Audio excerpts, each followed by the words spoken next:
नाही. पण आज पहिल्यांदा आल्याबरोबर सरांनी मला डायसवर घेतलं. मी त्यांच्याबद्दल जे ऐकून होतो की ते तुम्हाला निश्चितच प्रेरणा देतील, तुम्हाला निश्चितच सर्व प्रकारे तयार करतील. मला कधी हिंमत झाली नाही डायसवर येऊन बोलायची. कधीच मी आता 35-36 वर्षापासूनच्या आयुष्यामध्ये मी कधी डायसवर बोललो नाही. आज मी हिंमत केली आणि सरांना सकाळीच फोन केला, "सर, मी आजपासून जॉईन करणार. मला जॉईन करायचं आहे. मला भाषण वक्तृत्व कला शिकायची आहे."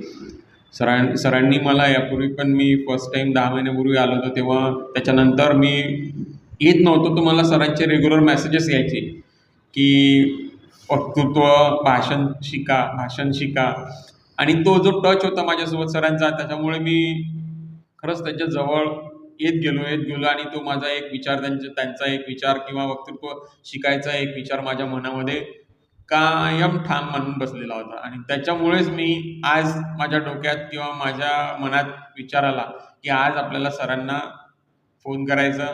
कालच विचार करून होतो, सकाळी फोन केला सर, भाषण आज मी तुमच्याबद्दल भरपूर ऐकलं आहे की सर खूप आपल्याला व्यवस्थित मार्गदर्शन करून आपल्याला भाषणामध्ये नाही नाही एकदम अव्वल दर्जाचं, तर पण आपल्याला 10-50 लोकांमध्ये, अधिकाऱ्यांमध्ये आपल्याला बोलायला हिंमत येईल इतकं तरी आपल्याला शिकवतील. पण त्याहीपेक्षा जास्त तुम्ही इथे मी आल्यानंतर जे तुमचे म्हणजे तुम्ही जे ट्रेन गेलेले ट्रेनीज आहे, म्हणजे सर आहेत, हे सर आहेत, मॅडम आहेत, तर निश्चित मला वाटतंय कॉन्फिडन्स की मी पण बऱ्यापैकी आणि चांगलं एक्सलंट काम करेल, एक्सलंट म्हणजे बोलेल.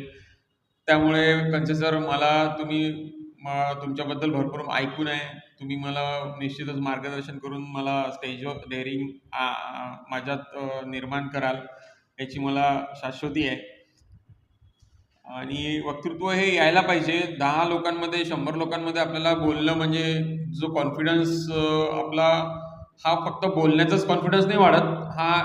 यामुळे तुम्हाला बाकी इतर कामांमध्ये, इतर आयुष्याच्या इतर फील्डवर सुद्धा हा कॉन्फिडन्स कामात पडते. तर जेव्हा एक प्रकारचा हा असा कॉन्फिडन्स आहे की याच्यात तुम्हाला तुमच्या मनामध्ये एक भीती जी राहते ती निघून जाते आणि तुम्हाला येते की नाही, मला 10 लोक, 100 लोक ऐकतात. ठीक आहे, कशा प्रकारे ऐकतात, मागे काय बोलतात, काय नाही, तो नंतरचा भाग आहे.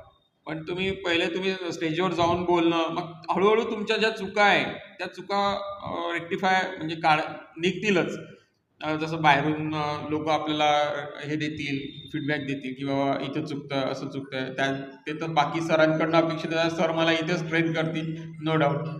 इतकं बोलतो आणि कन्सिडर मला चांगलं गाईड करा आणि मार्गदर्शन करा. मला स्टेजवर चांगलं स्टेज हँडल करता आलं पाहिजे.